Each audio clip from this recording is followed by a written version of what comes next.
错的。他们为什么要亲嘴呢？因为这个是提高免疫力。学费了没有？是提高妹猪的免疫力。妈妈的唾液里面有那个消化酶，像我们人类的唾液里面有那个唾液蛋白酶一样的。我现唾液淀粉酶。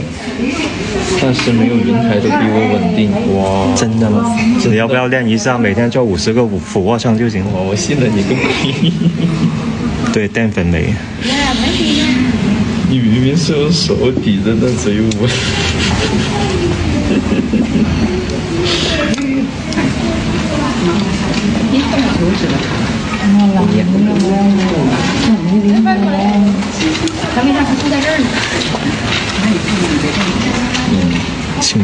情侶是交換大腸桿菌。咁快嘅今日。